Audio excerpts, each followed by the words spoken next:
Shalom, saudara yang dikasihi Tuhan. Malam itu istana Mesir tampak sunyi. Namun Fir'aun, sang raja besar, tidak bisa tidur dengan tenang. Ia bermimpi aneh, sesuatu yang begitu jelas seakan bukan sekadar bunga tidur. Dalam mimpinya, ia berdiri di tepi sungai Nil, airnya tenang tapi terasa membawa pesan misterius. Fir'aun merasa takut dan gelisah, karena ia tahu, kadang mimpi bukan sekadar mimpi, melainkan cara Tuhan berbicara melalui tanda-tanda yang tak kita pahami. Dalam mimpinya, Fir'aun melihat 7 lembu yang gemuk, sehat, dan elok keluar dari sungai Nil. Mereka berjalan perlahan ke padang yang hijau dan mulai memakan rumput dengan damai. Udara terasa sejuk, matahari bersinar lembut, dan semua tampak makmur. Pemandangan itu menggambarkan masa berlimpah berkat, masa ketika segala usaha berhasil, panen melimpah, dan hati penuh syukur. Tapi seringkali, justru di masa kelimpahan itu manusia lupa mempersiapkan diri untuk musim yang berikutnya. Tiba-tiba suasana berubah gelap. Dari sungai yang sama, muncul 7 lembu lain, kurus, buruk rupa, dan menyeramkan. Dengan cepat, lembu-lembu kurus itu menelan habis lembu-lembu gemuk. Namun setelahnya, tubuh mereka tetap kurus seperti semula. Pemandangan itu menakutkan. Fir'aun terbangun dengan napas terengah. Ia merasa bahwa mimpinya membawa peringatan, bahwa masa kesulitan dapat datang dan menghapus semua kelimpahan bila manusia tidak berhikmat. Ia pun tertidur kembali, namun kembali bermimpi. Kali ini, ia melihat ladang yang luas dan subur. Dari tanah itu tumbuh 7 bulir gandum yang bernas dan keemasan, indah bersinar di bawah matahari pagi. Mimpi itu terasa penuh damai, membawa harapan dan keyakinan akan masa panen besar. Saudara, bukankah setiap berkat yang kita terima juga seperti bulir gandum itu, buah dari kerja keras, tetapi tetap berasal dari tangan Tuhan?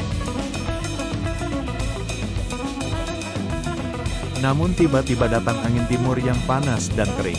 Muncul 7 bulir gandum lain yang kurus dan layu, dan dengan aneh, bulir yang kurus itu menelan bulir yang bernas. Fir'aun terbangun lagi, hatinya berdebar dan gelisah. Ia memanggil semua orang berhikmat Mesir, tetapi tak seorang pun dapat memberi jawaban. Saudara, bukankah seringkali manusia bingung mencari arti hidup, padahal jawabannya hanya dapat ditemukan bila kita berserah kepada Tuhan.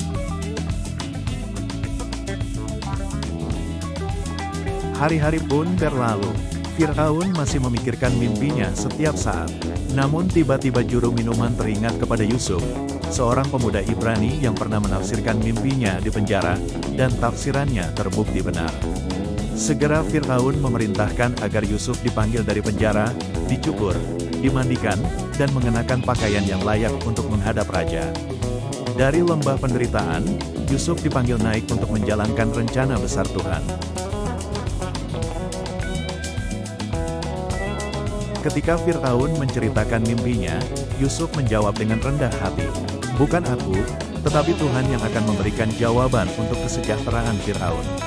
Yusuf menafsirkan bahwa kedua mimpi itu memiliki makna yang sama, akan datang 7 tahun kelimpahan besar, disusul 7 tahun kelaparan yang sangat berat di seluruh tanah Mesir.